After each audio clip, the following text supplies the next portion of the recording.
ഉന്നത വിദ്യാഭ്യാസ മന്ത്രി ഗവർണറുമായി ഏറ്റുമുട്ടലിനില്ല എന്ന അങ്ങേയറ്റം മൃദുവായ ഒരു നിലപാടാണ് സ്വീകരിച്ചത്. സർവകലാശാലകളെ കാവ്യവൽക്കരിക്കുക എന്നത് ദീർഘകാലമായുള്ള സംഘപരിവാറിൻ്റെ പ്രധാനപ്പെട്ട രാഷ്ട്രീയ അജണ്ടകളിലൊന്നാണ്.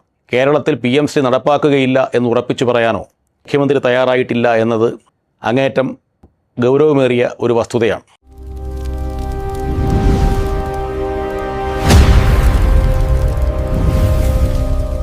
സംഘപരിവാറിൻ്റെ രാഷ്ട്രീയ താൽപ്പര്യങ്ങൾ കൂടി സംരക്ഷിക്കാൻ ബാധ്യതപ്പെട്ട ഒരു ഗവൺമെൻറ്റാണ് കേരളത്തിൽ അധികാരത്തിലിരിക്കുന്ന UDF ഗവൺമെൻറ് എന്ന് ബോധ്യപ്പെടുത്തുന്ന നടപടികളാണ് കഴിഞ്ഞ ദിവസങ്ങളിൽ ഉണ്ടായത്. കേരളത്തിലെ ഏറ്റവും പ്രധാനപ്പെട്ട സർവകലാശാലകളിലൊന്നാണ് MG യൂണിവേഴ്സിറ്റി. MG സർവകലാശാല സെനറ്റിലേക്ക് ഗവർണർ നാമനിർദ്ദേശം ചെയ്ത ആളുകളിൽ മഹാഭൂരിപക്ഷം പേരും സംഘപരിവാറിൻ്റെ രാഷ്ട്രീയ നിലപാടുകൾ പിന്തുടരുന്നവരോ സംഘപരിവാർ രാഷ്ട്രീയം ഉയർത്തിപ്പിടിക്കുന്നവരോ ആണ് എന്ന വിമർശനം അതിശക്തമായി ഉയർന്നു കഴിഞ്ഞു. 30 അംഗ സെനറ്റിൽ 19 ആളുകളെയാണ് ഗവർണർ നാമനിർദ്ദേശം ചെയ്തത്. ആ 19 ആളുകളിൽ BJPയുടെ ദേശീയ കൗൺസിൽ അംഗം, അധ്യാപക പരിഷത്തിൻ്റെയും അഭിഭാഷക പരിഷത്തിൻ്റെയും ഭാരവാഹികൾ, ABVPയുടെ മുൻ നേതാക്കന്മാർ എന്നിവരുൾപ്പെടുന്നവരാണ് മഹാഭൂരിപക്ഷം പേരും എന്ന അതിശക്തമായ വിമർശനം കേരളത്തിൽ ഉയർന്നിട്ടും മുഖ്യമന്ത്രിയോ UDFൻ്റെ നേതൃത്വമോ കോൺഗ്രസ് പാർട്ടിയോ ആ വിഷയത്തിൽ ഗൗരവമായ ഒരു പ്രതികരണം നടത്താൻ ഇതുവരെ തയ്യാറായിട്ടില്ല. ഈ വിഷയത്തിൽ പ്രതികരിച്ച ഉന്നത വിദ്യാഭ്യാസ മന്ത്രി ഗവർണറുമായി ഏറ്റുമുട്ടലിനില്ല എന്ന അങ്ങേയറ്റം മൃദുവായ ഒരു നിലപാടാണ് സ്വീകരിച്ചത്. എന്ന് പറഞ്ഞാൽ സർവകലാശാല സെനറ്റിലേക്കുള്ള ഗവർണറുടെ നാമനിർദ്ദേശത്തെ പരിപൂർണമായി സർക്കാർ അംഗീകരിക്കുന്നു എന്ന സന്ദേശമാണ് ഉന്നത വിദ്യാഭ്യാസ മന്ത്രി അദ്ദേഹത്തിൻ്റെ പ്രതികരണത്തിലൂടെ നൽകിയത്. സർവകലാശാലകളുടെ മതനിരപേക്ഷ ജനാധിപത്യ ഉള്ളടക്കം തകർക്കുന്ന അങ്ങേയറ്റം ആപത്കരമായ ഒരു നീക്കത്തോട് ഈ നിലയിൽ എങ്ങനെയാണ് കോൺഗ്രസ് പാർട്ടിക്കും അത് നേതൃത്വം കൊടുക്കുന്ന ഒരു ഗവൺമെൻറ്റിനും അതിലെ മുഖ്യമന്ത്രിക്കും മൃദുവായി പ്രതികരിക്കാൻ കഴിയുന്നത് എന്നത് ഗൗരവമുള്ള ഒരു വിഷയമായി നിൽക്കുകയാണ്. സർവകലാശാലകളെ കാവ്യവൽക്കരിക്കുക എന്നത് ദീർഘകാലമായുള്ള സംഘപരിവാറിൻ്റെ പ്രധാനപ്പെട്ട രാഷ്ട്രീയ അജണ്ടകളിലൊന്നാണ്. സർവകലാശാലകളുടെ ഭരണം പിടിച്ചെടുക്കാൻ, അതിനെ രാഷ്ട്രീയവൽക്കരിക്കാൻ സംഘപരിവാർ പലപ്പോഴും ആയുധമാക്കുന്നത് ചാൻസലർമാരായ ഗവർണർമാരെയാണ് എന്നത് മുൻ അനുഭവങ്ങളിൽ നിന്ന് നമുക്ക് ബോധ്യമുള്ളതാണ്. ആ മാതൃക പിന്തുടർന്നുകൊണ്ടാണ് MG സർവകലാശാലയിൽ ഈ വിധം സംഘപരിവാർ അനുകൂലികളെ കൂട്ടിച്ചേർത്തുകൊണ്ടുള്ള ഒരു സെനറ്റിന് രൂപം കൊടുക്കാൻ ഗവർണർ തയ്യാറായത്. ദൂരവ്യാപകമായ പ്രത്യാഘാതങ്ങൾ സംസ്ഥാനത്തിൻ്റെ ഉന്നത വിദ്യാഭ്യാസ മേഖലയിൽ സൃഷ്ടിക്കുന്ന ഈ കാവ്യവൽക്കരണ നയത്തിനെതിരെ എന്തുകൊണ്ടാണ് കേരളത്തിൻ്റെ മുഖ്യമന്ത്രി പ്രതികരിക്കാത്തത് എന്ന ചോദ്യം നമ്മുടെ സമൂഹത്തിൽ ശക്തമായി ഉയരുകയാണ്. സംസ്ഥാനത്തെ ഉന്നത വിദ്യാഭ്യാസ മേഖല കൈപ്പിടിയിലൊതുക്കാൻ സംഘപരിവാർ നടത്തുന്ന പരിശ്രമങ്ങളെ പ്രതിരോധിക്കാൻ തങ്ങളുടെ പാർട്ടിക്ക് ഒരു ബാധ്യതയുമില്ല എന്ന നിലപാടാണോ മുഖ്യമന്ത്രിയും കോൺഗ്രസ് നേതൃത്വവും സ്വീകരിക്കുന്നത് എന്നറിയാൻ ജനങ്ങൾക്ക് താൽപ്പര്യമുണ്ട്. ഈ നിലയിൽ സർവകലാശാലകളെ RSSൻ്റെ കേന്ദ്രങ്ങളാക്കാൻ ഉന്നത വിദ്യാഭ്യാസ മേഖലയെ കാവ്യ ഉതപ്പിക്കാൻ നടത്തുന്ന പരിശ്രമങ്ങളോട് മൃദു സമീപനം സ്വീകരിക്കുകയും സംഘപരിവാറിനെ സർവകലാശാലകളുടെ നിയന്ത്രണം കൈയടക്കാൻ സഹായിക്കുകയും ചെയ്യുന്ന അങ്ങേയറ്റം ആപത്കരമായ ഒരു നയമാണ് കേരളത്തിലെ UDF സർക്കാരും മുഖ്യമന്ത്രിയും പിന്തുടരുന്നത് എന്നത് ഞെട്ടിപ്പിക്കുന്നൊരു വസ്തുതയാണ്.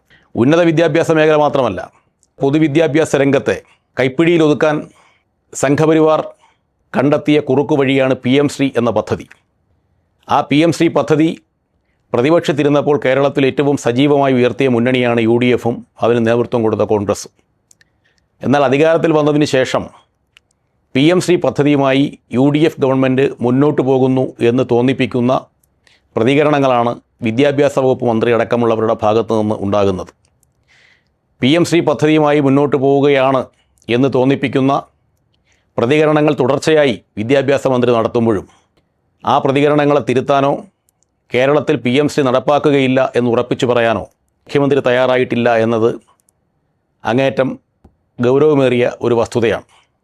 യഥാർത്ഥത്തിൽ കേരളത്തിൻ്റെ പൊതുവിദ്യാഭ്യാസത്തിൻ്റെ മതനിരപേക്ഷ ഉള്ളടക്കത്തെ തകർക്കുന്ന അങ്ങേയറ്റം അപകടകരമായ പ്രത്യാഘാതങ്ങൾ നമ്മുടെ പൊതുവിദ്യാഭ്യാസ രംഗത്ത് സൃഷ്ടിക്കാൻ പോകുന്ന ദേശീയ വിദ്യാഭ്യാസ നയം നടപ്പാക്കുന്നതിനുള്ള ഒരു കുറുക്ക് വഴി മാത്രമാണ് PM ശ്രീ എന്ന വസ്തുത എല്ലാവർക്കും അറിയാം. കേരളത്തിൻ്റെ പൊതുവിദ്യാഭ്യാസ മേഖലയ്ക്ക് പ്രത്യേകമായ ഒരു സംഭാവനയും PM ശ്രീ പദ്ധതിയിലൂടെ ലഭ്യമാകാൻ പോകുന്നില്ല എന്ന യാഥാർത്ഥ്യം നമ്മുടെ മുമ്പിലുണ്ട്.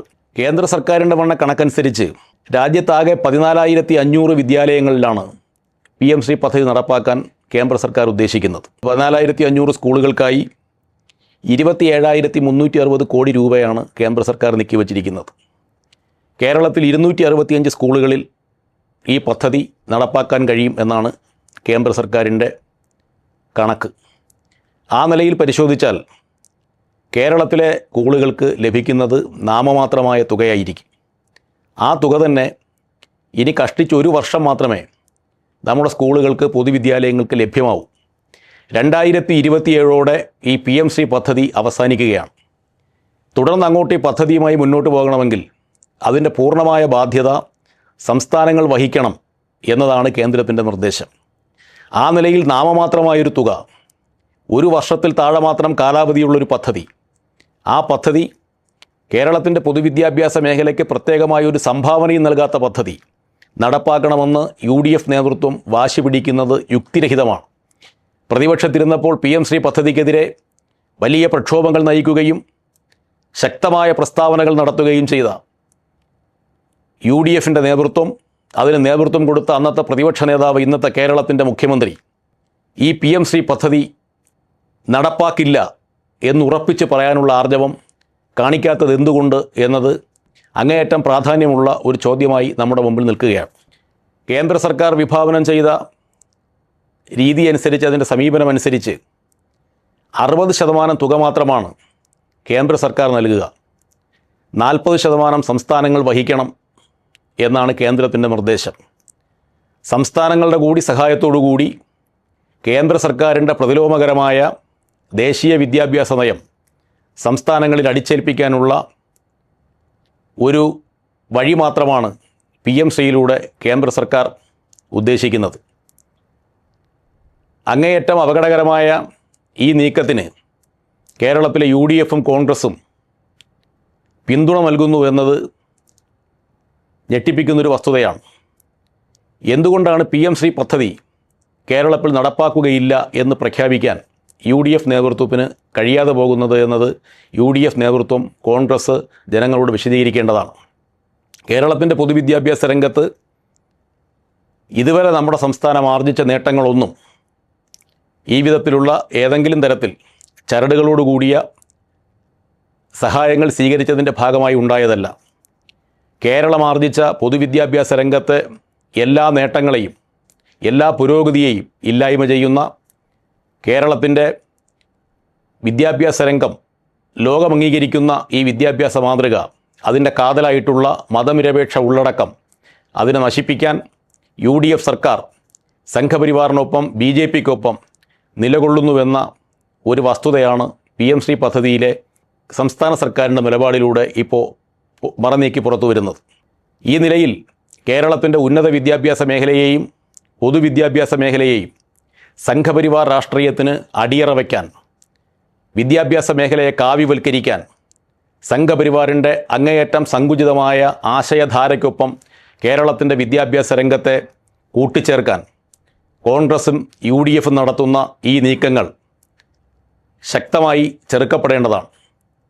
ഈ കേരളത്തിൻ്റെ സമ്പന്നമായ മതനിരപേക്ഷ ജനാധിപത്യ ഉള്ളടക്കത്തിൽ അധിഷ്ഠിതമായ വിദ്യാഭ്യാസ മേഖലയെ സംഘപരിവാറിന് തീരെഴുതാൻ നടത്തുന്ന ഈ പരിശ്രമം മാപ്പർഹിക്കാത്തൊരു കുറ്റമാണ് എന്ന് കേരളത്തിലെ UDF നേതൃത്വം, കോൺഗ്രസ് നേതൃത്വം, അതിന് നേതൃത്വം കൊടുക്കുന്ന മുഖ്യമന്ത്രി മനസ്സിലാക്കേണ്ടതുണ്ട്.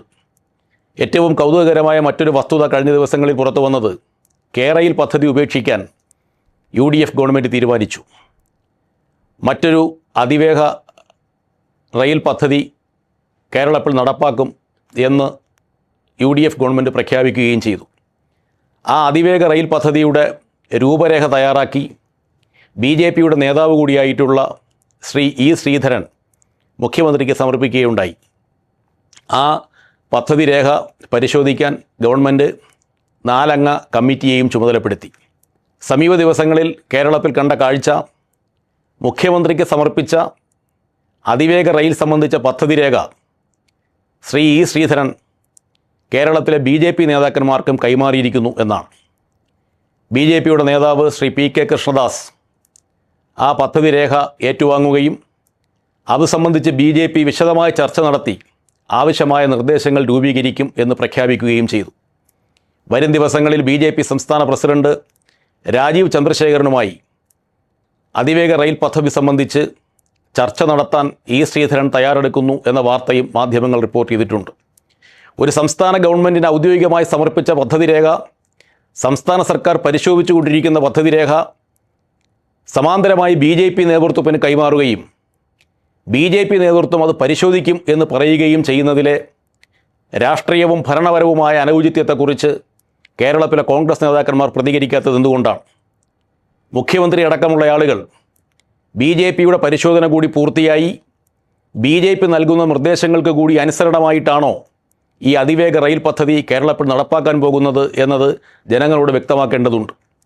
കേന്ദ്രത്തിൻ്റെ സഹായവും പിന്തുണയും ആവശ്യമുള്ള എല്ലാ പദ്ധതികളും ഇനിമേൽ BJP ഓഫീസിൽ സമർപ്പിക്കുകയും BJPയുടെ കൂടി അനുമതിയോടെ അത് കേന്ദ്രത്തിന് സമർപ്പിക്കുകയും ചെയ്യുക എന്ന ഒരു പുതിയ കീഴ്വഴക്കം കേരളത്തിൽ ആരംഭിക്കാൻ സംസ്ഥാനത്തെ UDF ഗവൺമെൻറ് തീരുമാനിച്ചിട്ടുണ്ടോ എന്ന വസ്തുത കൂടി ജനങ്ങളുടെ മുമ്പിൽ വിശദീകരിക്കണം. BJP രാഷ്ട്രീയത്തിന്, BJPയുടെ നിലപാടുകൾക്ക്, അവരുയർത്തിപ്പിടിക്കുന്ന അങ്ങേയറ്റം പ്രതിലോമകരമായ നയസമീപനങ്ങൾക്ക് ഒപ്പം സഞ്ചരിക്കുകയും BJPയുടെ രാഷ്ട്രീയത്തിന് ഈ കേരളത്തിൽ ഭരണപരമായ സംരക്ഷണം ഒരുക്കുകയും BJPയുടെ കൂടി നിർദ്ദേശമനുസരിച്ച് കേരളത്തിൽ ഭരണം നടത്തുകയും ചെയ്യുക എന്നതാണോ നെഹ്റുവിയൻ സോഷ്യലിസ്റ്റായ VD സതീശനും അദ്ദേഹം നയിക്കുന്ന കോൺഗ്രസ് ഗവൺമെൻറ് ലക്ഷ്യമിടുന്നത് എന്നത് പ്രസക്തമായി ഉയരുന്ന ഒരു ചോദ്യമാണ്. ആ ചോദ്യത്തിന് ജനങ്ങളുടെ മുമ്പിൽ മറുപടി പറയാൻ UDF നേതൃത്വത്തിന് ബാധ്യതയുണ്ട്. തീർച്ചയായും നമ്മുടെ നാടിൻ്റെ രാഷ്ട്രീയത്തെയും അതിൻ്റെ സാംസ്കാരിക, ജനാധിപത്യ, മതനിരപേക്ഷ ബോധത്തെയും ചോദ്യം ചെയ്യുന്ന അങ്ങേയറ്റം സങ്കുചിതമായ സംഘപരിവാർ രാഷ്ട്രീയത്തിനോടൊപ്പം സഞ്ചരിക്കാനാണ് കോൺഗ്രസ് തീരുമാനിക്കുന്നതെങ്കിൽ ഈ കേരളത്തിൻ്റെ, മതനിരപേക്ഷ കേരളത്തിൻ്റെ അതിശക്തമായ പ്രതിഷേധം UDF ഗവൺമെൻറ്റിന് നേരിടേണ്ടി വരും എന്ന യാഥാർത്ഥ്യം കോൺഗ്രസിൻ്റെ നേതാക്കന്മാർ, മുഖ്യമന്ത്രി അടക്കമുള്ള ഈ ഗവൺമെൻറ്റിനെ നയിക്കുന്ന ആളുകൾ ബോധ്യപ്പെടണം എന്ന് മാത്രമാണ് ഈ അവസരത്തിൽ സൂചിപ്പിക്കാനുള്ളത്.